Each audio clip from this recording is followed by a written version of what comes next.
Salut, c'est Rudy, et avant de vous partager mon épisode du jour, je souhaitais vous parler d'un projet que j'ai lancé récemment. En effet, après presque un an d'existence du podcast, je me suis rendu compte de quelques manques entre guillemets concernant certains sujets qui pourraient aider à mieux performer. N'étant évidemment pas un expert dans la pratique du kayak, je suis toutefois depuis plus de 20 ans dans le milieu de la musculation, et c'est pourquoi je souhaite vous partager mes meilleurs conseils en rapport avec le kayak.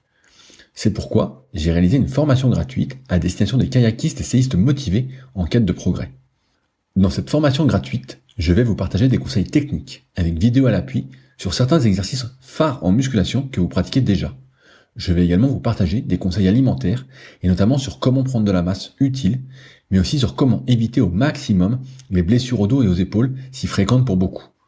Enfin, je vous partagerai ce qui est pour moi un trait de caractère indispensable à cultiver pour aller encore plus loin, parce que votre réussite ne dépend que de vous. Si vous êtes intéressé par cette formation gratuite, cela se passe directement sur le site www.secretdukayak.org en renseignant votre email dans la petite pop-up présente sur la page d'accueil qui apparaît moins de 5 secondes après que vous soyez dessus. J'espère sincèrement que cela vous aidera. N'hésitez pas à me faire un retour après avoir suivi cette formation gratuite si vous aviez des idées, questions ou suggestions.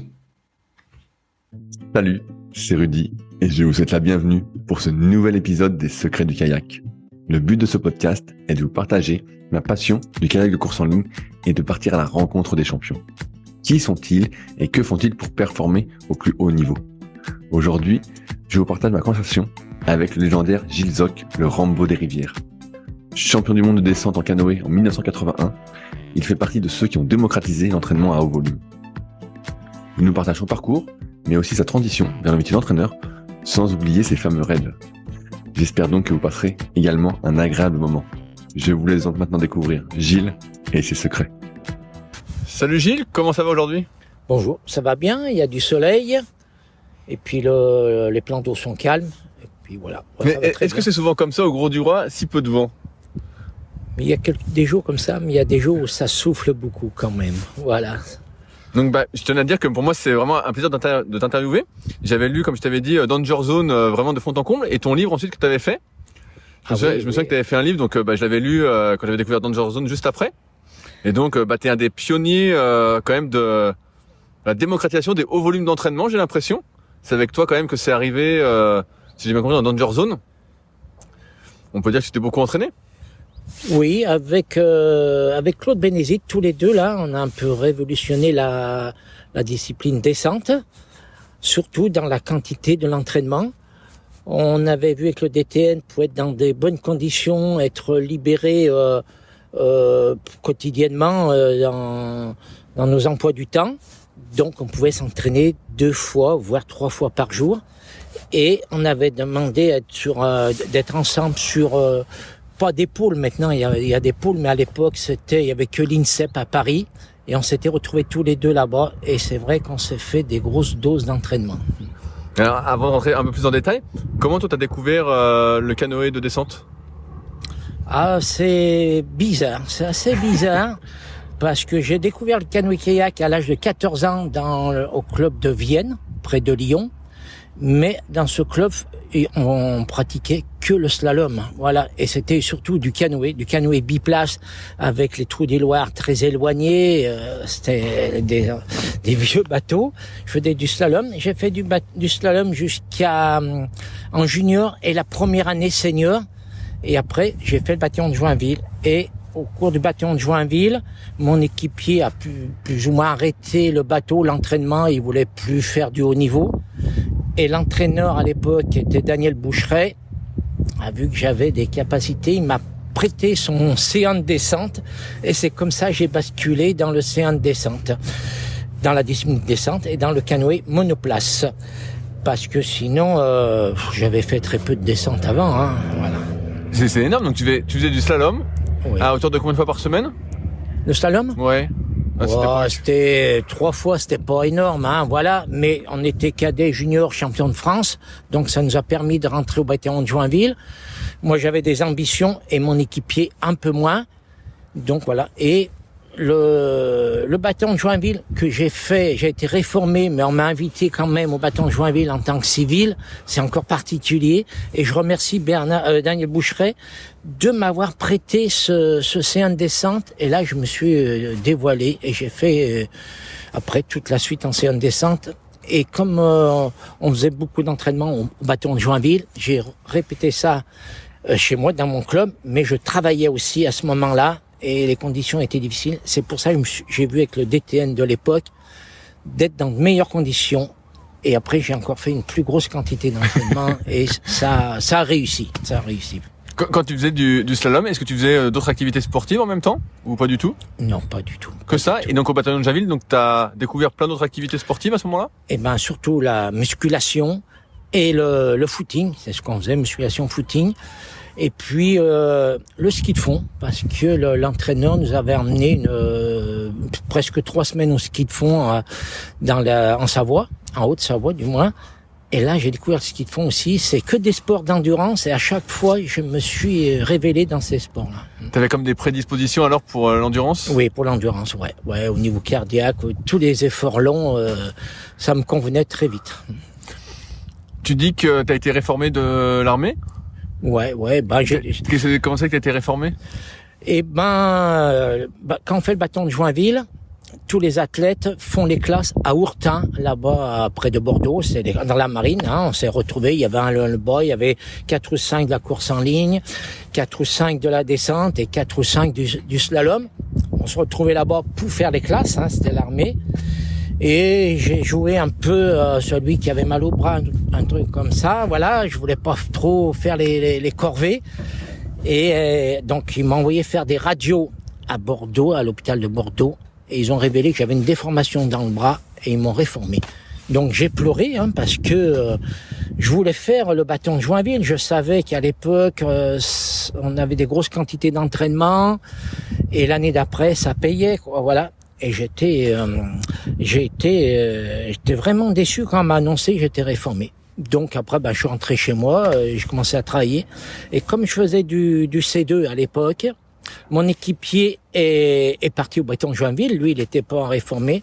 Et l'entraîneur Daniel Boucheret s'est aperçu que mon équipier, tout seul, naviguait très peu, il était pas bon pour être en équipe de France.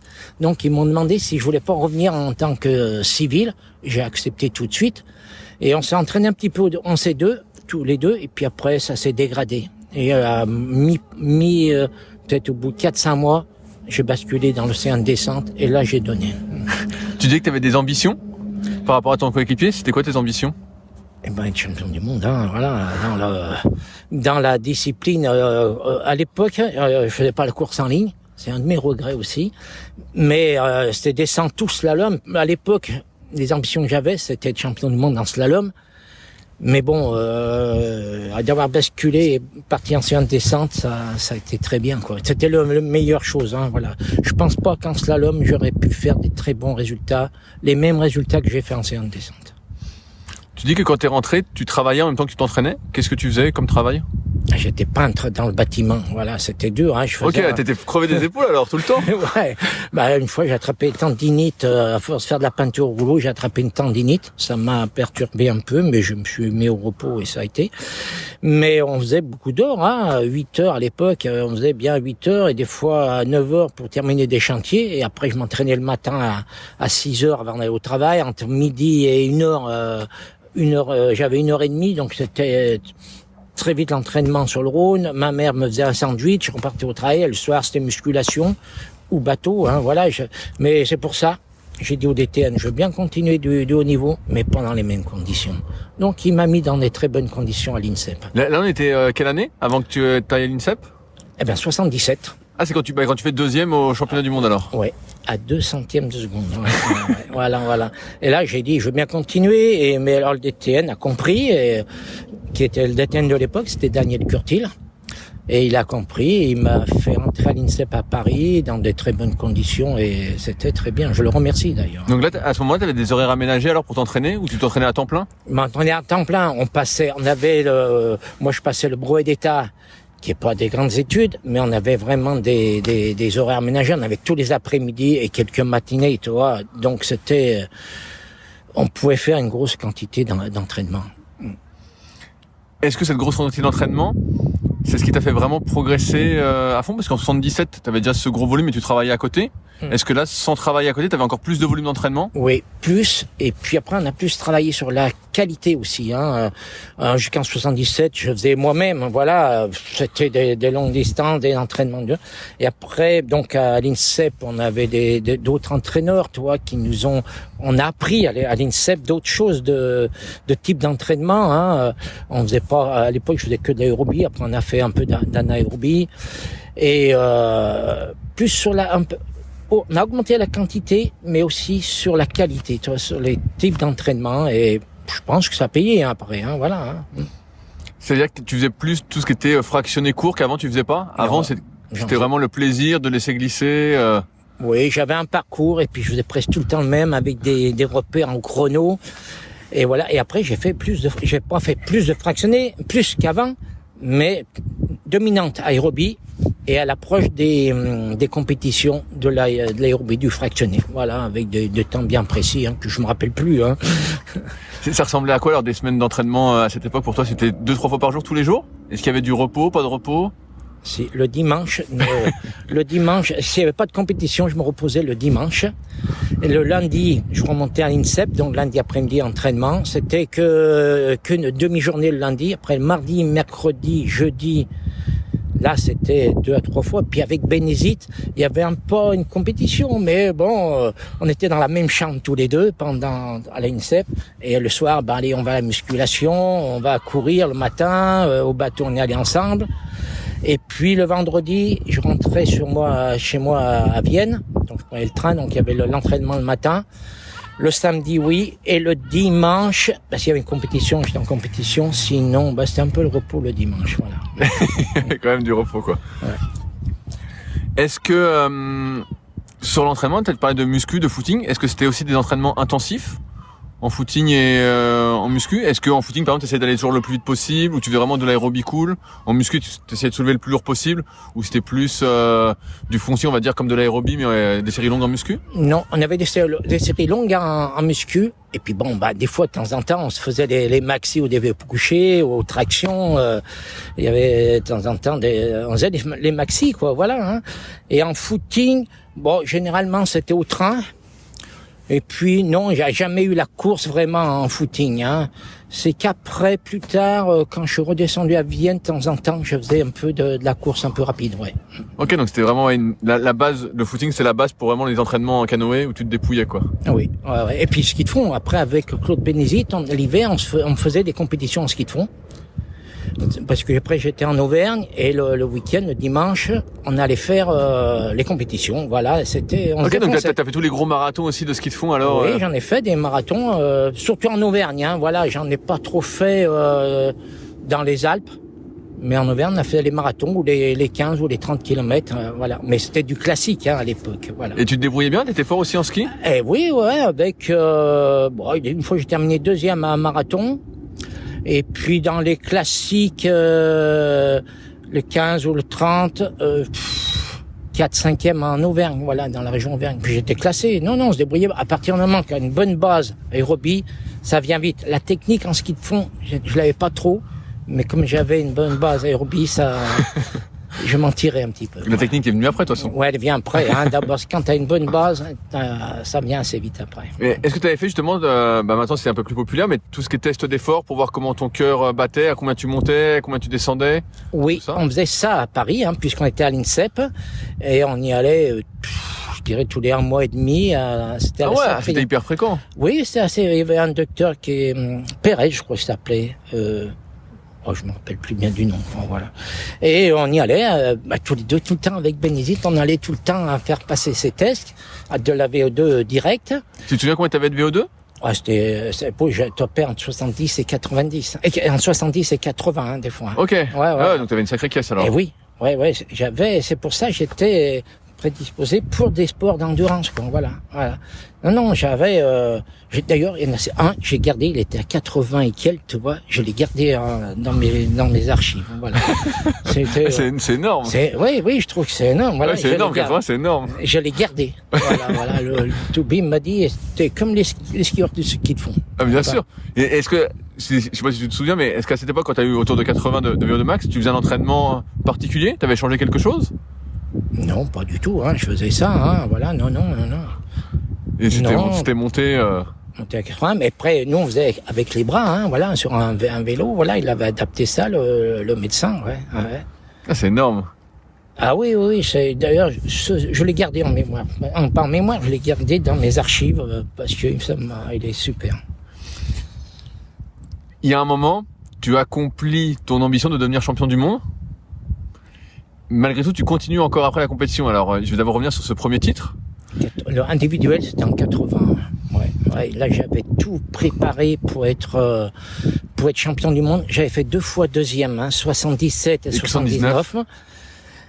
Et 81, je voulais à tout prix gagner. Il y avait mon adversaire un autre Français que je voulais battre à tout prix. Donc j'ai fait une forme de bateau spécifique pour cette rivière-là. C'était une rivière où il y avait pas beaucoup de fond, donc je me suis asséché le plus possible. C'est dur psychologiquement de ne pas manger ce qu'on veut. Voilà, j'étais à sec pour être le moins de poids possible. Parce que d'avoir perdu à 2 centièmes mon premier chemin du monde, ça m'a fait prendre en conscience. Il y a le poids pour pas grand-chose, le poids du bateau. Mais après, ils ont mis un poids minimum, mais le poids de la personne, tout ça, et donc j'ai le moins de poids possible à transporter. Et voilà, j'avais suivi un régime dur. Voilà, ça me travaillait psychologiquement ce régime-là. Et puis après, je l'ai gagné facile. Voilà. T'avais perdu combien de kilos, tu te souviens? 4 ou 5 kilos. Voilà, c'est pas beaucoup. Voilà, mais quand on est sportif, moi j'étais à 76, après j'ai descendu à 71, le jour de la course à 71. Et t'avais encore de la force, tu sentais que ça allait encore? Oui, c'était la limite, voilà. C'était la limite, à 71, mais c'est que ce championnat du monde. Après les autres, je faisais un peu plus. Quand tu gagnes, donc en 81, pour toi, c'est la consécration? C'est l'aboutissement? Oui, champion du monde individuel. Même si j'avais fait deuxième, ça aurait été un échec. Comme 2 ans avant au Canada, j'ai fait deuxième. C'était un échec pour moi. Autant le premier à 2 centièmes, j'ai été un peu déçu, mais j'étais content quand même. C'était ma première médaille en championnat du monde. J'étais quand même content. Alors que j'étais plus déçu sur l'autre quand j'ai fait deuxième. Après 81 que j'ai gagné, mais alors j'aurais fait deuxième là, j'aurais été détruit parce que j'avais tout mis en place pour gagner, quoi. Voilà. C'est quoi tout mettre en place à part le régime drastique que tu as suivi en mangeant rien? La forme du bateau, déjà, j'avais vu avec le constructeur avec qui j'avais fait ça, je lui avais dit de pas le vendre aux étrangers. Donc les étrangers avaient déjà pas la forme. C'est un bateau très rapide, très instable. J'ai plus tous les noms en tête. Moi, j'ai les têtes en tête dans le bouquin Danger Zone. L'As, des trucs comme. Oui, ça c'est après. Là, c'était le Mustang. Le Mustang. Et un bateau très instable. Mais voilà, j'ai voulu faire ce bateau rapide. Voilà, pas aux étrangers. Mais c'est un peu une erreur parce que mon principal adversaire était français. Donc j'avais autorisé de le vendre aux Français. C'était Luc Verger, qui était fort aussi. C'était la guerre un peu entre nous deux, mais vraiment la guerre. Ouais. On se faisait pas de cadeaux. Voilà. Donc il y avait le bateau, l'entraînement aussi. Bien comme je terminais aussi après l'INSEP, donc il y avait bien un peu la préparation de l'entraînement, un peu plus de qualité dans l'entraînement. Et puis ce régime, pour avoir le minimum de poids, voilà. Est-leur que tu sens que quand t'es plus léger, tu vas plus vite sur l'eau? Tu sentais que ça jouait justement pour que t'ailles plus vite? Tu sais, c'est un débat souvent, je pose aux athlètes. Je leur dis, est-ce que si tu perds 2-3 kilos, est-ce que tu vas plus vite ou pas? Moi, j'ai l'impression d'aller plus vite quand c'est long. Mais toi, c'est quoi ton retour là-dessus? Non, je pense que c'était plus psychologique. Voilà, je peux pas te dire réellement si ça allait bien plus vite, mais psychologiquement, je me dis ça sera moins au fond. J'avais fait un bateau avec un petit peu du plat pour pas qu'il ait pas trop de pression avec le fond. Là, vraiment, je sais pas si en perdant 3 kilos, on va bien plus vite. Je sais pas non plus. Non, là, je peux pas. C'est peut-être en faisant des tests avec des médecins, des trucs comme ça. Il faut aller faut aller plus loin, quoi. Voilà. C'est pas la sensation. Des fois, tu peux être bien un jour bien, puis le lendemain moins bien. Voilà. Je me souviens justement dans le bouquin, c'est pour ça que j'ai pas tous les bateaux en tête. Ça fait un moment que je l'ai lu, mais je me souviens que les formes de bateaux changeaient assez régulièrement. Tu avais plein de bateaux différents en fonction de la rivière, tout ça. Oui, ouais. C'était aussi une époque où on fabriquait ces bateaux par soi-même. Toi, Non. Oui. Non. Toi, non. Au début, oui. Mes premiers bateaux, avant d'être en équipe de France, oui, je les ai construits moi. Voilà. Mais à partir du moment où je suis entré en équipe de France, j'ai d'abord le premier chemin du monde, j'ai pris le bateau que les Français prenaient. Voilà. Je n'ai pas trop cherché. Et après, d'avoir perdu à 2 centièmes, j'ai dit, mais on peut améliorer un peu sur les formes de bateaux. Donc, j'ai acheté un bateau allemand que j'ai fait modifier. Après, j'avais un constructeur qui était Gilles à l'époque. Et j'allais le voir après chaque reconnaissance un an avant. On faisait un petit stage sur la rivière où allaient se dérouler les championnats du monde. Donc je prenais des repères, pas des repères comme ça mesurés, mais si c'était à gros volume, si c'était débit régulier, s'il y avait très peu de volume, et je faisais modifier les bateaux en fonction de la rivière pendant l'hiver, et après je retournais le tester sur la rivière, et puis voilà, je le regardais, et à chaque fois, ça a à peu près marché, quoi. Puisqu'après, non seulement ça, bon, les Français le prenaient, mais les étrangers le rachetaient ce bateau, cette forme-là. Ça veut dire que ça marchait, quoi. Tu deviens champion du monde et malgré tout, tu continues les compétitions et à devenir encore champion du monde. Qu'est-ce qui fait que tu continues ? Le plaisir quand même, hein, là. Parce que c'était la concrétisation de ton ambition ? Ouais, mais bon, je trouvais tellement de plaisir dans la compétition et puis j'avais de la réussite, j'ai continué. Après, arrivé aussi jusqu'en 87, le championnat du monde en France, donc dans son pays. Et je voulais terminer sur celui-là. Peu importe le résultat, je voulais terminer sur le championnat du monde de 87 en France. Alors, ça met une pression supplémentaire à un championnat du monde dans son pays. Hein. Voilà. Bon, la pression, la première chose, j'avais annoncé que j'arrêtais. Donc, ça met déjà une pression. Tu veux pas arrêter sur un échec. Deuxièmement, tu sais qu'il y aura ton public, il y aura du monde. Voilà, c'est un peu chez toi. Donc, il y a des pressions supplémentaires pour quand tu cours sur une course dans ton pays. Voilà. Comment ça s'est passé alors ? C'était un peu difficile. C'est une rivière à gros volume. On peut pas faire. C'était où exactement ? Bourg-Saint-Maurice. C'est à Bourg-Saint-Maurice, oui. Là, sur l'Isère. Ouais, okay. Voilà. Là, ça bouge à fond. Là. Ça bouge à fond. Et quand c'est des rivières comme ça à gros volume, donc j'avais fait un bateau un peu spécial pour cette rivière-là. Et sur des rivières à gros volume comme ça, on peut pas creuser d'équerre.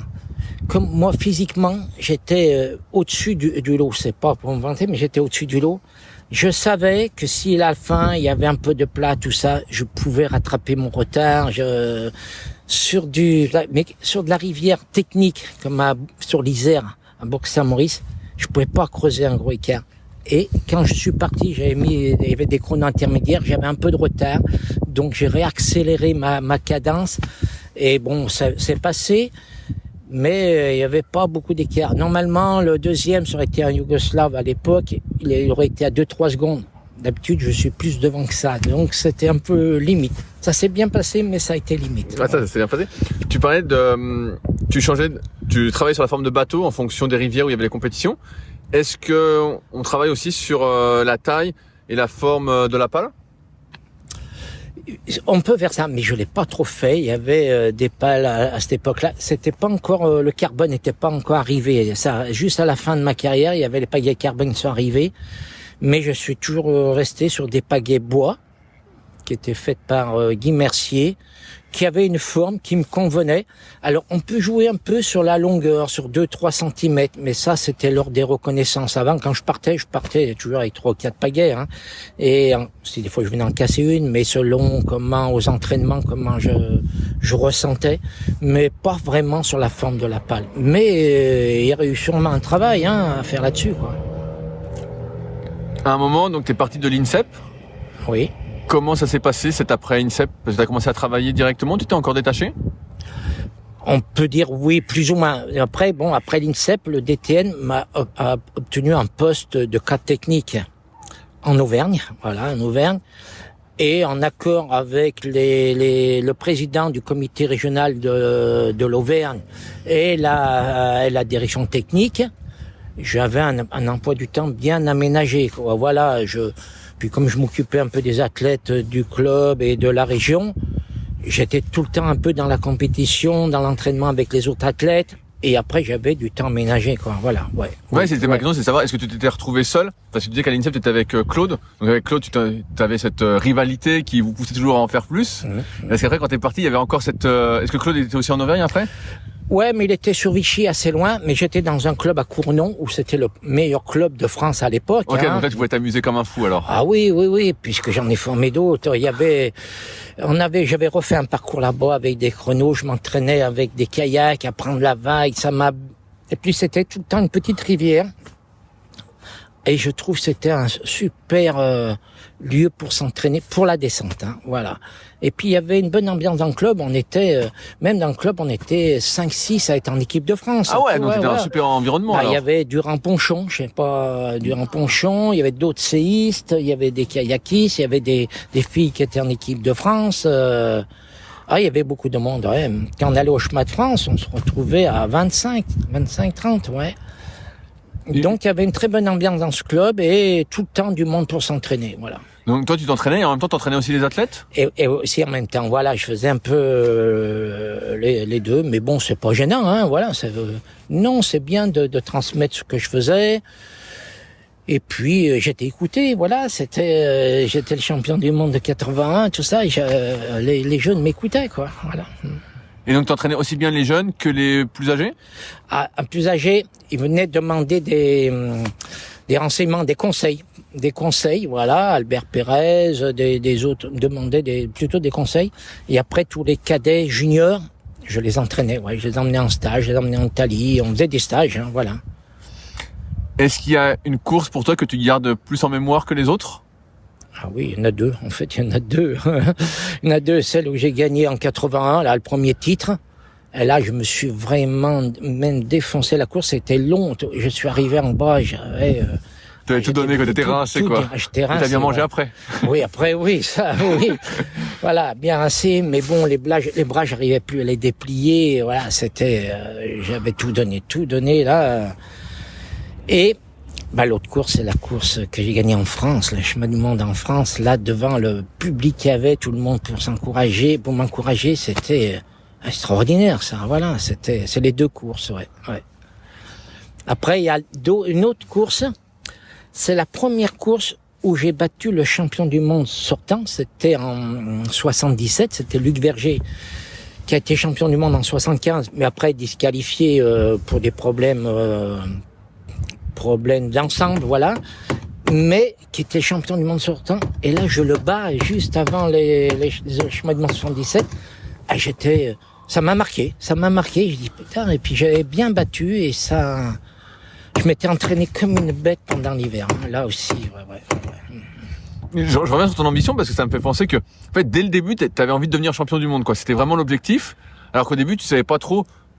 En décembre, tu commençais à descendre, mais même en slalom, t'étais vraiment fort ou? Non, j'étais pas fort. Et donc, tu rêvais quand même de devenir champion du monde? Ouais, d'ailleurs, ouais. Et, avec du recul, mais je me suis dit, mais pourquoi j'ai dit ça en slalom? J'avais cette ambition-là, en pensant que mon équipier, on allait s'entraîner avec mon équipier en plus, mais c'était même, on n'y serait jamais arrivé. Et voilà, c'est quand je me suis entraîné en séance descente et en s'entraîner avec Luc Verger et d'autres, que je me suis aperçu que je les tenais. Voilà, j'avais pas bien la technique, mais physiquement, je les tenais. Et j'ai préparé ça. Et voilà, c'était mon ambition, hein. Après, sinon, je serais pas retourné au bâton de Joinville. Si je serais pas monté à l'INSEP si j'avais pas ces ambitions-là. Est-ce qu'à l'INSEP, tu as côtoyé aussi des sportifs d'autres sports? Et si oui, est-ce qu'ils t'ont apporté des ouvertures sur des choses auxquelles tu pensais peut-être pas? Est-ce qu'il y en a qui t'ont marqué? Alors oui. C'est pas nos sports, c'est dans le même sport. J'ai côtoyé les athlètes de la course en ligne, qui eux étaient au niveau de la quantité, de la qualité d'entraînement, un niveau au-dessus de l'eau vive, de la descente et du slalom. Voilà, d'avoir côtoyé Alain Lebas, et il y avait Francis Hervieux, tous les anciens de la course en ligne qui faisaient les Jeux Olympiques. Nous, on faisait les chemins du monde, ils faisaient les Jeux Olympiques. Alain Lebas, c'était à l'époque de 80, voilà. Hein. Et de s'entraîner avec eux, là, ils m'ont apporté, même avec eux, au bâton de Joinville, la régularité dans l'entraînement, la quantité. Dans mon club à Vienne, j'étais loin de ça, hein, j'étais bien loin de ça, voilà. Et eux, ils m'ont apporté tout ça, la musculation. Quand je voyais la course en ligne, toute la musculation qu'ils faisaient, moi j'en faisais très peu, hein, même pas grand-chose. Hein. Et là-bas, j'ai appris avec ça. Après, j'ai côtoyé d'autres disciplines, mais c'est plus dans des discussions comme ça, pas sur l'entraînement, parce que l'aviron, un peu l'aviron, parce qu'ils s'entraînaient à la même base que nous. Et c'est un peu de la glisse sur l'eau, et c'est de l'endurance aussi. Après, bon, il y avait Rouget à l'époque, des judokas en musculation. Il m'impressionnait quand je les voyais lever toutes les barres qu'ils faisaient, quoi. Et voilà, sans plus, voilà. Par contre, au réfectoire ou bien à la cafétéria, on discutait avec eux, et c'était très sympa de discuter entre sportifs nos histoires, et eux ils me racontaient leurs histoires des Jeux Olympiques. Ça donne envie, hein. Ça a plus apporté dans ce sens-là de voir ce qu'ils faisaient, et ça donne envie de faire, hein, voilà. Qu'est-ce qui fait que tu prends ta retraite après les championnats du monde en France? Pourquoi tu continues pas vu que tu gagnes encore? Eh ben, à cette époque-là, j'avais 2 enfants, marié, 2 enfants qui étaient en bas âge. J'avais 2 et 4 ans, et je sentais qu'il fallait m'occuper d'eux, leur apprendre des choses. Ma femme voulait une maison construire, alors que ça n'était pas question avant. Ma priorité, c'était les championnats du monde. Après, bon, c'était tout le temps au mois de juin, juillet, après c'est les vacances, et hop, ça repartait pour une saison. Là, il n'y avait pas de place pour un projet de construction ou quoi que ce soit. Et puis bon, les enfants grandissant, je sentais qu'ils avaient besoin de moi. Voilà pourquoi j'ai arrêté. J'ai arrêté, mais après, je suis reparti dans d'autres... voilà ce que j'allais dire. Tu es devenu entraîneur national. Oui, je suis devenu entraîneur national. Et c'est là que je me suis aperçu, entraîneur national, cas technique. On était encore beaucoup en déplacement. Je l'ai pas fait longtemps. Tu as fait 2 ans de ce que j'ai compris. 2 ans, oui, 2 ans. Et c'était bien, ça me plaisait. Mais je retombais dans le même système, beaucoup de déplacements, des stages avec l'équipe de France. Donc j'ai arrêté tout de suite, là. Et est-ce que tu as continué de naviguer après ta retraite sportive? Ouais, j'ai navigué un peu en C1 avec des autres du club de Vienne, là. Et puis avec mes enfants qui ont fait aussi, et mes 2 enfants après ils ont fait du canoë de descente aussi. Voilà, ils ont fait slalom et descente, et ils étaient meilleurs en descente aussi, hein, puisqu'ils ont tous les 2 été champions de France. Et puis un a été même champion du monde par équipe en junior, voilà. Ah ouais. Mais après, ils ont arrêté à 18 ans, voilà.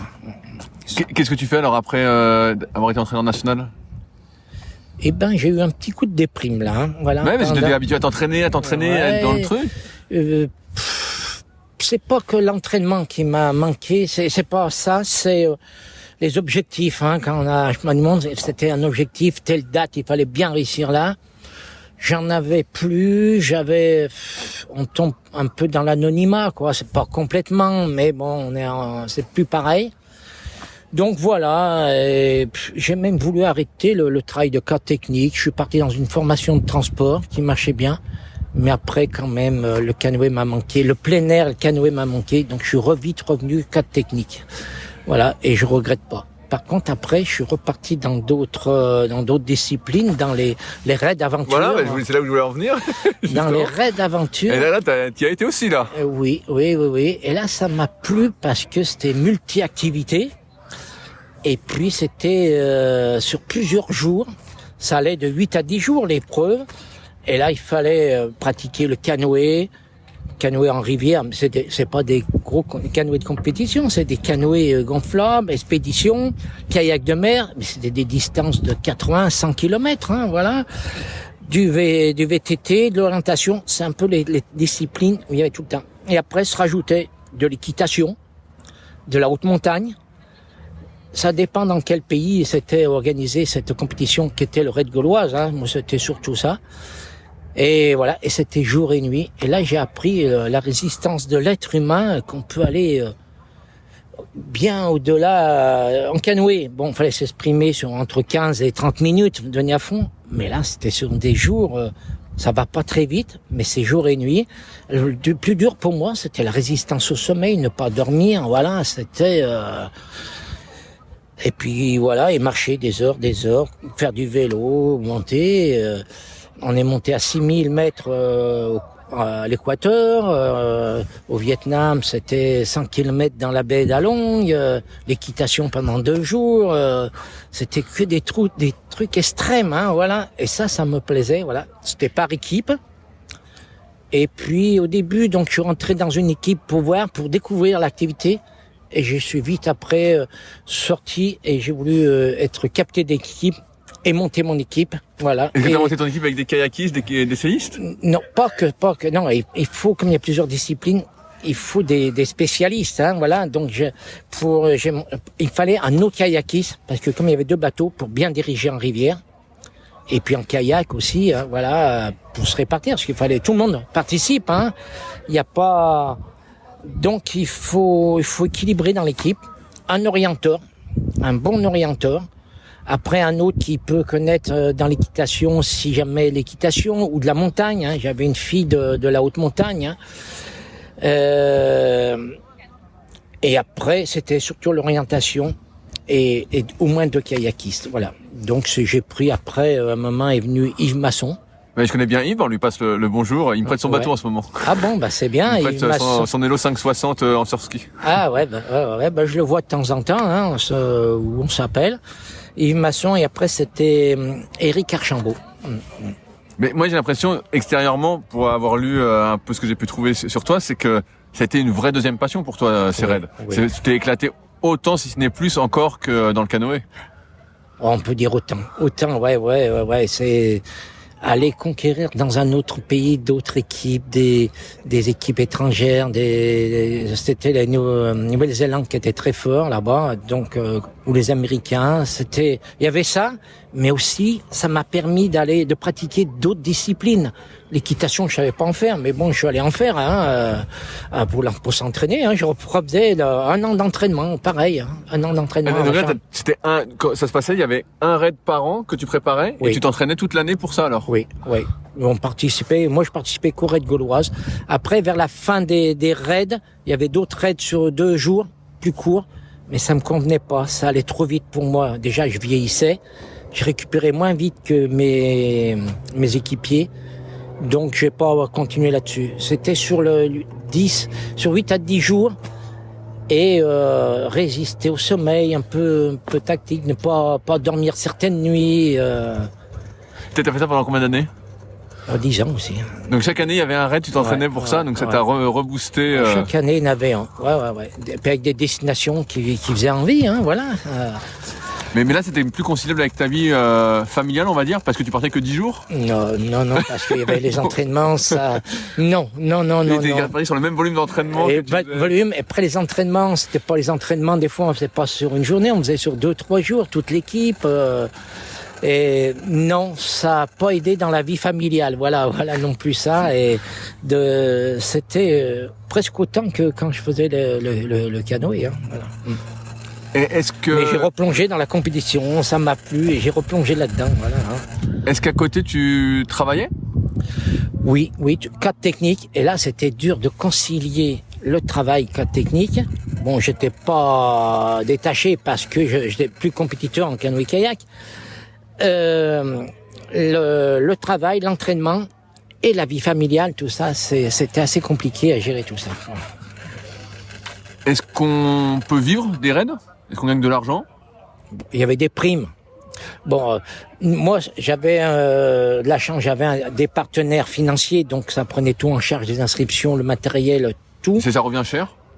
Ah, ça revient cher avec les voyages, et puis c'était pas une équipe, c'était 5 compétiteurs, mais 2 la personnelle assistance, un team reporter, c'est 8 personnes avec des voyages, c'était une fois en Nouvelle-Calédonie, Vietnam, c'est pas des billets d'avion pas chers, hein, donc le financement pour ça, l'inscription était assez chère, et tout le matériel, hein, le vélo, tout le matériel pour les rennes, c'est plusieurs disciplines, hein.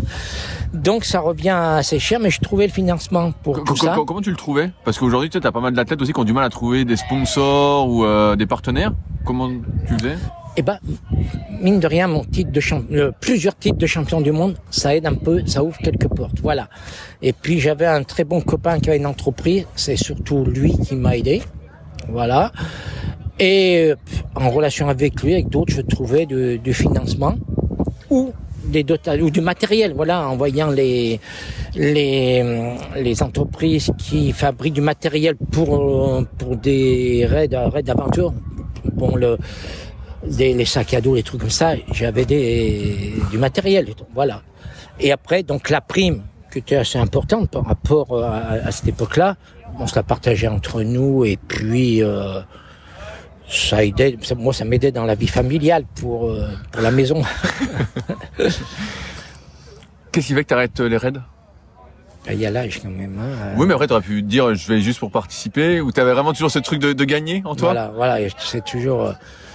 Et puis le raid gaulois s'est arrêté, c'est parti dans d'autres raids plus courts, ça me convenait moins. Donc voilà, j'ai arrêté là-dessus. Et puis je sentais que ça devenait... Quel âge tu avais à ce moment-là quand tu as arrêté les raids? Presque 50 ans. Hein. C'était vers les années un peu avant 2000, voilà. Est-ce que tu as trouvé autre chose pour te motiver après les raids? Non, mais là, sur le sport, j'en avais ma dose. Ah, t'as eu ta dose? J'ai eu ma dose sur les 2 disciplines. Hein. Et puis après, non, je me suis surtout consacré à mon travail. Puis après, il y a eu arrivé la retraite, puis sur ma vie maintenant, on va sur un bateau. Je suis sur un bateau ici à Aigues-Mortes et c'est super bien. Je navigue de temps en temps. Je navigue aussi avec des pirogues ici, là. Tu viens un peu de pirogue aussi? Oui, j'ai 2 pirogues ici, donc de temps en temps, je navigue un peu. C'est quoi est-ce que t'as une sensation différente entre la pirogue et le canoë? Comment tu te sens la différence? La différence, c'est surtout dans la position. Dans la pirogue, on est plus assis. Dans le canoë descente, on était à genoux. Si bien que maintenant, je pourrais plus me mettre à genoux. Voilà, la position à genoux est difficile à tenir assez longtemps, quoi. Et là, la position assise est très confortable. Et par contre, au niveau geste, c'est de la pagaie simple. Voilà, j'aime bien la pagaie simple. Et ça me va bien. Bon, je ne pourrais pas aller au rythme que j'avais quand j'étais compétiteur en descente, mais là, ça me va bien, la pirogue. C'était quoi ton rôle au jour le jour quand tu es devenu CTR, entre guillemets, à temps plein? Est-ce que tu organisais des stages? Déjà, je suis avec Romain, que tu connais bien, Romain Planche. Ah oui? Quand il était gamin, il m'a dit que oui. tu t'organisais les stages. C'était quoi ton rôle en tant que CTR? Tu organisais des stages? Tu développais les clubs? Surtout, alors, on était plusieurs cas techniques. Et comme j'étais issu de la compétition, j'ai toujours resté sur la partie compétition. C'était un peu de la détection minime. Je recrutais beaucoup de minutes dans les minimes dans les stages. Et là, je regardais, ils font des cours, j'aurais des résultats. Et après, quand ils étaient cadets, juniors, il fallait que je les forme pour qu'ils rentrent en équipe de France fin junior. Voilà. Si j'en avais 3-4 qui rentraient en équipe de France chaque année, j'étais content. On a beaucoup de pertes. Mais voilà, il y en a qui rentraient en équipe de France. Et là, c'était mon travail. Et après, sur les compétitions, j'avais la région Auvergne-Rhône-Alpes. Et il y avait souvent des grandes compétitions sur l'Isère, à Bourg-Saint-Maurice. Donc j'étais le directeur de course quand il y avait un championnat de France, une coupe d'Europe, championnat du monde. Ouais, parce que tu as organisé un championnat du monde, si j'ai bonne mémoire. Ouais, j'en ai organisé un en slalom et un en descente à M, là, ouais. Oui. J'étais le directeur de course là-dessus. Donc c'est intéressant de tout organiser. Et celui de la descente, ça a été, je pense, un grand championnat du monde, un beau championnat du monde sur le parcours déjà. Et puis au niveau de l'animation autour, voilà, il faut toujours améliorer un peu mieux que ce qui se fait ailleurs, voilà. Et ça a été un challenge, pour moi, c'était les challenges. Les coupes du monde ou tous les championnats du monde. Tout à l'heure, tu disais que tu n'as jamais fait de course en ligne. C'est peut-être un regret pour toi? Un regret, je sais pas si j'aurais réussi, hein, parce que mon regret, c'est de pas avoir fait les Jeux Olympiques. Voilà. Et à mon époque, on pouvait les faire qu'en course en ligne. Et le DTN de l'époque m'avait poussé un peu faire de la course en ligne. J'en faisais un peu à l'INSEP avec les autres. Voilà, j'allais m'entraîner. Mais je sais pas, j'ai voulu rester à la descente. Mais il aurait fallu que j'abandonne la descente quelque temps, peut-être 1 saison, 2 saisons, et me consacrer qu'à la course en ligne et voir ce que ça donnait. Voilà. Sur le 10 000, il y avait le 10 000. Ouais, à l'époque, il y avait le 10 000, donc 10 000, j'aurais pu peut-être marcher sur le 10 000, mais sur le 500 et le 1000, à l'époque, c'était ça. Je pense que j'étais pas assez dynamique, pas assez anaérobie pour réussir sur ces distances-là. Est-ce que tu as déjà essayé le kayak? Parce qu'on a beaucoup parlé de canoë. Parce que là, aujourd'hui, tu me dis, tu fais de la pirogue, tu aurais pu faire du kayak, mais tu préfères la pagaie simple. Est-ce que tu as malgré tout fait du kayak? J'ai fait un peu de kayak, voilà. J'ai fait 1 ou 2 compétitions, mais non, j'ai pas accroché au kayak sur le canoë, un peu plus haut, le geste. Non, moi je suis pagaie simple. Hein. Pagaie simple. Voilà. J'ai l'impression, de ce que je peux voir, qu'il y a de moins en moins justement de séistes. J'étais au championnat de France à Vichy, organisé par Claude justement, et j'entendais les CTR parler qu'il y avait de moins en moins de séistes en course en ligne. En descente, j'ai l'impression qu'il y en a aussi de moins en moins. Est-ce que c'est un constat que tu vois toi aussi, comme tu as été dans le milieu pendant de nombreuses années, qu'il y en a de moins en moins? C'est vrai. Et ça a toujours été un peu moins que le kayak, hein, voilà, depuis tout le temps. Mais ces dernières années, ça diminue. Tout le monde bascule plus au kayak et au canoë quand il débute. Mais une fois que tu as commencé en kayak, il continue. Moi, j'ai eu la chance, je sais pas si c'est la chance, mais dans mon club, on faisait que du canoë. Voilà, il n'y avait pas de kayak dans mon club, c'était que du canoë à l'époque. Donc c'était pagaie simple, hein, voilà. Et voilà, c'est vrai que il me semble qu'il y a moins de monde, moins de nations étrangères qui participent aussi dans la discipline canoë monoplace ou biplace, hein, voilà. Est-ce qu'aujourd'hui tu vas toujours voir les grandes compétitions? Tu sais, l'année dernière, il y a eu le championnat du monde en France de descente. Est-ce que tu suis encore un peu le milieu ou tu as complètement décroché? Oui. Non, j'ai beaucoup décroché, mais je regarde encore les résultats sur Internet. On peut trouver il y a pas mal de jeunes que tu as eu à l'entraînement qui sont. Oui, j'en vois qui sont actuellement, qui courent actuellement, et je suis allé sur la Vézère il y a 2 ans. Il y a 2 ans, pas au chemin du monde, mais il y avait la course 1 an avant, et je suis allé sur la Vézère. J'avais été invité, j'étais allé là-bas. Et d'ailleurs, t'as fait un petit tour en canoë dessus ou? Non, t'as pas voulu tenter? Non, et voilà, s'il y avait une course sur l'Isère, je pense que j'irais, voilà, parce que là-bas c'est un peu mon domaine, l'Isère, là-bas. J'aime bien la région déjà, et puis cette rivière, elle est mythique. Il y a Claude qui vient souvent à Aiguebelette. Moi, je m'entraîne sur le lac d'Aiguebelette. Oui. Et à chaque fois qu'il vient, souvent, il va faire un tour sur l'Isère. Il se prend une journée. Faut pas s'en empêcher d'aller faire un tour. Je reviens sur l'entraînement. Donc toi, qui as aussi beaucoup entraîné, est-ce que, avec le recul des années, est-ce que faire un gros volume d'entraînement, c'est quelque chose que tu referais? Ou est-ce que tu vois, je reprends l'exemple de Claude. Lui m'a dit, j'en ai beaucoup trop fait. Est-ce que toi, c'est le constat que tu fais aussi ou pas du tout?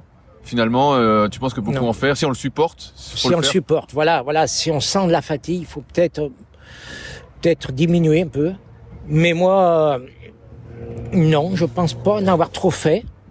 Après, par rapport à Claude, j'ai eu un peu plus de réussite que lui, hein. Il a fait une longue carrière aussi. Mais après certaines championnats du monde derrière, il a pas réussi comme il le souhaitait, hein. Et je le supportais, moi, la quantité d'entraînement. Donc voilà, mais peut-être plus réduire à l'approche des compétitions, voilà, plus faire du fractionné à l'approche des compétitions. Pas tout le temps, mais être un peu plus pointu sur des courtes distances, quoi, voilà. Comment tu suivais l'entraînement à ton époque? Est-ce qu'il y avait des ceintures cardio ou Oui, il y avait quand même des ceintures cardio, ouais. Il y avait déjà. Voilà, cardio, là, ça donnait juste la fréquence, des trucs comme ça, le maximum. Et puis que t'es monté, voilà. Et donc, est-ce que tu te calais sur certaines fréquences cardiaques? Non. Non, pas trop. Non, c'était le plaisir de naviguer. Voilà, mais c'est pour ça que ça m'intéresse beaucoup. C'est aujourd'hui, tu sais, tout est très cadré. Moi, je fais souvent des séances avec pas mal de monde. Tu sais, je me déplace un peu dans pas mal de clubs pour voir comment ça se passe. Et des fois, je vais dire une connerie, mais c'est une séance genre EB2. Et EB2, pour eux, c'est 80 coups de pagaie. Faut pas 80 ni 82. Tu vois, c'est bloqué sur le truc. Et donc moi, qui suis un peu nouveau dans le milieu et qui suis pas du tout, qui aime pas du tout les règles comme ça, moi en fait je vais à la vitesse à laquelle je peux tenir, quoi. Je me pose pas la question de... Voilà, moi c'était un peu empirique. Et après j'avais beaucoup de repères sur mes distances, sur les lieux d'entraînement. À Vienne sur le Rhône, j'avais ma distance, mes repères quand je descendais, voilà. Et à Cournon aussi, c'était pareil. Selon le niveau de la rivière, j'avais tous mes temps sur un carnet. Et selon le niveau, le niveau variait. Selon le niveau, fallait que j'approche tel temps, voilà. C'était comme ça, voilà. Qu'est-ce qui fait que t'es venu à Aigues-Mortes? Parce que t'étais allé en Auvergne? Moi, ma ville d'origine, c'est Vienne. Du moins Saint-Mangal, qui est juste à côté de Vienne, sur le bord du Rhône. J'ai toujours une maison là-bas. Mais j'habite pas cette maison et j'avais envie de vivre sur l'eau, voilà, sur l'eau. Alors à un moment, j'ai cherché soit une maison sur pilotis qui soit sur l'eau, sur un étang, un lac, voilà, soit sur un bateau. Et bon, ça c'est parti sur un bateau. J'aime bien le sud aussi, il fait meilleur, il y a du soleil. Il est super bon, Gros-du-Roi, c'est sûr qu'il fait jamais froid. Et donc voilà, j'avais vu une forme de bateau qui me plaît aussi. Les formes de bateaux sont importantes, mais qui se font pas en France, qui se font aux Pays-Bas. Donc je suis allé aux Pays-Bas chercher un bateau et que je l'ai ramené ici. Et puis maintenant, toutes les années, je vais naviguer. Bien souvent, c'est le canal du Rhône-A7, le canal du Midi. Et de temps en temps, je vais dans la baie d'Aigues-Mortes, là, voilà, en mer. Mais je ne fais pas des grandes traversées à la voile ou un truc comme ça. Non. Ouais, pour ceux qui ne se rendent pas compte, ton bateau, il est assez énorme, hein. C'est un gros bateau. Ouais, il fait 20 mètres. Ouais, parce que moi, je sais pas, tu sais, quand on fait la boucle ici au Gros-du-Roi, on passe devant à chaque fois. C'est vrai, ça me fait plaisir de voir tous les kayakistes. Presque tous les jours, je vois des groupes de kayakistes qui passent juste devant mon bateau. Bien sûr. Et qui disent bonjour, et puis voilà. Hein. Est-ce qu'il y a des choses que tu ferais différemment dans ta carrière si c'était à refaire? Oui, il y en a une chose, on en a déjà parlé, de tenter à faire la course en ligne, d'avoir plus approfondi la course en ligne, plus pratiquer, tenter, je sais pas, mais quitte à sacrifier un championnat du monde de descente, mais au moins tenter 2-3 ans la course en ligne. Il y a bien des descendeurs qu'on bien sûr, mais il y en a pas mal. Au début des années 2000, t'en as eu pas mal comme Arnaud Ibois. Voilà, qui ont... Je pense surtout à lui. Oui, il y a lui, mais il y en a eu d'autres aussi. Oui, il y en a eu pas mal, j'ai plus tout le monde en tête, mais il y en a eu pas mal. Hein. Et voilà, c'est un de mes regrets. Voilà, bon, c'est tout, hein, voilà, je vois pas d'autre chose. Hein. Mais non, mais t'as plutôt bien réussi, de toute façon. Non, mais même au niveau professionnel, le métier, sauf à un moment j'ai voulu changer, partir en transport, mais ça aurait été une erreur pour moi. Hein, voilà, je suis resté dans le canoë-kayak, qui est ma passion, qui est avec des athlètes, de la jeunesse, mais bon, je pouvais pas, c'était super bien pour moi, voilà, c'est super bien. Le canoë m'a beaucoup apporté, hein, aussi bien dans le plaisir, la compétition, au niveau professionnel. On apprend beaucoup de choses, les canoës, la vie en groupe, beaucoup de choses, voilà.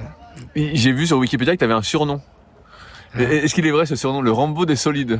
Ouais, c'est un journaliste qui est le Rambo, pas des solides, le Rambo des rivières. Ok, parce que j'avais vu des solides sur le Wikipédia, ils ont mal mis. C'est le Rambo des rivières. C'est en Auvergne, un journaliste m'a appelé comme ça, et puis c'est un peu resté comme ça, voilà. Pas vraiment longtemps, mais c'est un moment, on m'appelait le Rambo. Et puis, non, le surnom qui me met le plus, c'est Zucky, quoi, voilà. Ça, c'est plus les amis. Voilà. L'année dernière, quand je t'avais appelé, je sais pas si j'ai la bonne mémoire, mais tu m'avais dit que tu préparais un raid ou t'organisais des raids. Ah, oui, j'organise des raids. Ah, voilà, alors, avec des anciens du raid gauloise de l'époque où je participais au raid gauloise, des adversaires aussi, hein, pas de mon équipe, de l'adversaire. On a dit pourquoi pas l'organiser en France. Et on organise la même chose que ces multi-activités, hein, de la montagne, du vélo, du kayak, du canoë, ça dépend les lieux, mais on le fait en France. C'est pour ça qu'il s'appelle Raid in France. Et ça fait bien plus de 10 ans qu'on fait ça. Le dernier qu'on a fait, c'était cet été, en partant de Bourg-Saint-Maurice. Et arrivé à Aix-les-Bains, donc en passant par les montagnes, ils ont fait l'Isère. Il y avait beaucoup d'eau, ça a été un peu limite. Et moi, je m'occupe de toute la partie nautique sur cette organisation-là.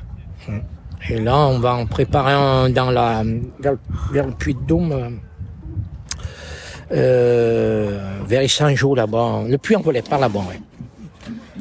Et de temps en temps, il a le titre de championnat du monde, ce raid. Parce que c'est un circuit mondial, il y a une compétition dans chaque pays, et certaines années, on a le titre de championnat du monde. Donc ça, c'est bien, hein. Le dernier championnat du monde qu'on a organisé, c'était à l'île de la Réunion. Donc, ce qui était bien, c'est d'aller faire les reconnaissances, redescendre les rivières, trouver les parcours. Ça, c'est intéressant, ça me plaît bien. En fait, tu vis toujours avec une date phare dans l'année, si j'ai bien compris. Oui, ouais, c'est ça. Ouais, il y a toujours. Avant, c'était les compétitions. Maintenant, c'est l'organisation d'un raid. Il faut pas louper cette semaine-là. J'arrive au bout de mes questions. Gilles, est-ce que toi, il y a des sujets que tu souhaitais aborder qu'on n'a pas abordés? Non, on a bien tout abordé là. Non, pas du tout. Hein. Donc, si j'ai bien compris, il faut une date dans l'année et tout donner, quoi. Oui, oui. Et s'il y a des gens qui veulent te contacter, est-ce que tu es sur les réseaux sociaux ou... Oh, je suis sur Facebook, mais je suis pas trop. J'alimente pas mon Facebook. Mais si on t'écrit, tu vois. Ouais, bien sûr. Si on m'écrit, hein, je réponds. Hein, même il y en a qui m'ont écrit, des fois même des parents qui m'ont appelé, c'est l'anniversaire de mon fils, tu l'as eu quand il était jeune, ça serait bien si tu pouvais lui faire un petit mot, des trucs comme ça. Bien sûr, comme je te disais au début, pour moi, t'es une légende du milieu, et je pouvais pas faire ce podcast sans t'avoir, quoi. C'est pour ça que j'ai forcé à chaque fois que je venais, pour t'avoir. Pour moi, c'est l'héritage, t'as quand même démocratisé, pour moi, comme tu disais avec Claude, vraiment l'entraînement, qui avant était très archaïque, comme tu disais, 2-3 fois par semaine, et encore 3 fois, ça me paraissait, je suis pas sûr que tout le monde faisait 3 fois. Oui, c'était pas toutes les semaines non plus, voilà, et c'est vrai qu'avec Claude, on a vraiment révolutionné la quantité, et ça, certains étaient un peu jaloux parce qu'ils disent parce qu'ils sont disponibles, ça, mais bon, il faut se rendre disponible, hein. Maintenant, si les athlètes veulent réussir, il faut soit presque libéré à temps complet, hein, pour réussir en compétition de haut niveau, hein. Bien sûr. Il faut s'entraîner 2 à 3 fois par jour, pas que du bateau, mais de la musculation, une séance bateau, musculation, footing, varié, les déplacements. Il faut être libéré, quoi. C'est pour ça que les entraîneurs cherchent des solutions, hein. Voilà. Est-ce que c'est arrivé de couper le bateau quand tu faisais du ski de fond, par exemple? Est-ce que tu faisais une semaine sans bateau? Oui, au ski de fond. Ça t'arrivait. L'hiver. Ah, ça t'arrivait. L'hiver. Pas. D'ailleurs, les compétitions, des saisons de ski de fond peut aller assez loin, jusqu'à mars-avril. Même avril, il y a encore des compétitions de ski de fond. Mais donc, nous, moi, 15 mars, c'est pour ça que j'allais jamais au chemin de France ou loin, parce que je rebasculais dans l'entraînement canoë tous les jours. Et donc tu coupais combien de temps alors le bateau? Des fois, ça pouvait être 15 jours. Hein, voilà. 15 jours, ça va. Ouais, c'est une petite coupure. Ouais, après, je revenais au canoë si j'en ai. J'ai jamais fait plus de 15 jours de ski de fond, des stages de plus de 15 jours de ski de fond. Mais ce qui est bien avec Claude, des fois, on allait à Prémanon ou ailleurs. Même des fois, on allait là où il y avait l'équipe de France de ski de fond pour skier avec eux, pour apprendre, puis on sympathisait avec eux. C'était, à l'époque. Ils voyaient deux furieux qui étaient là, voilà, ils disaient, et en plus, ils disaient, putain, mais quand c'était sur les bras, tout ça, vous nous tenez. Et après, dès que c'était les montées techniques, ils passaient devant, mais quand il fallait bien tirer sur les bras en ski de fond, c'était du classique, hein. Putain, ça, on les impressionnait. Voilà. Toi, t'as pas connu justement en descente, les descentes sprint, c'était que des classiques? Ça commençait à arriver en démonstration, voilà, j'en ai fait quelques-unes, mais bon, j'étais pas super bon là non plus, hein. Voilà, parce que il fallait être très dynamique. Je sentais que c'était sur la fin de ma carrière, même quand c'était un AU1, Bourg-Saint-Maurice, un AM. Voilà, j'en ai peut-être gagné 1 ou 2, Mais des fois, les autres me battaient là-dessus, quoi. Ouais, donc mieux aller le classique. Voilà. Après, ça a basculé. Moi, à l'époque, c'était un championnat du monde tous les 2 ans. Une seule course. 2 courses individuelles et par équipe. Il y avait des Coupes du Monde quand même, chaque année? Oui, c'était des Coupes d'Europe. Voilà. Okay. Coupe d'Europe, c'était 3 courses, mais c'était uniquement en Europe. Et maintenant, à la descente, il y a beaucoup plus de courses. Ah ouais, maintenant, et puis, tu peux courir en C1 ou en C2, dans les deux catégories. Tu peux faire le sprint et le classique. Donc, ça fait des courses, hein. Après, faut gérer, peut-être, j'ai pas connu ça, mais un compétiteur qui fait toutes ces courses-là pendant 4-5 jours, il faut gérer les courses, là, aussi, hein. Ouais, c'est sûr que maintenant, maintenant, c'est champion du monde chaque année, si j'ai bien compris. Oui. Donc, là, t'aurais peut-être eu 18 titres, alors. Ouais, je cours pas après le nom, voilà, ouais, mais bon. Ouais. Après, avec du recul, quand même, celui que j'ai perdu avec 2 centièmes, là, je sais pas comment c'était chronométré à l'époque. Je vois, il te reste en travers. Oh, il reste en travers, j'ai fait une grosse erreur, j'ai même fait un esquimotage, hein. Je me pendant la course. Mais comme c'était mon premier, j'ai très mal géré ce championnat du monde, ouais. Bon, c'est comme ça, hein. Mais ça m'a appris beaucoup de choses, hein. Mais non, ça t'a donné la niaque pour la suite. Mais pas que ça, d'apprendre sur le poids, qu'on peut travailler plein de choses sur les sports avec du matériel. On peut travailler des choses. Sur la forme du bateau, sur la forme de la pagaie, sur sa tenue aussi, sur le poids de la personne, hein, aussi, puisqu'après j'ai fait des régimes pour être sec, sur l'entraînement, sur plein de choses. Faut travailler, quoi. Il n'y a pas que l'entraînement, le pagayer, il y a plein de paramètres à côté qu'il faut travailler. Avec le podcast, tu verras sur le site Secret du Kayak, moi j'essaye d'ouvrir à pas mal de choses. Là, tu vois, j'ai publié par exemple un podcast sur la respiration avec un gars qui a ouvert une école de respiration, ou des choses, par exemple sur ton téléphone.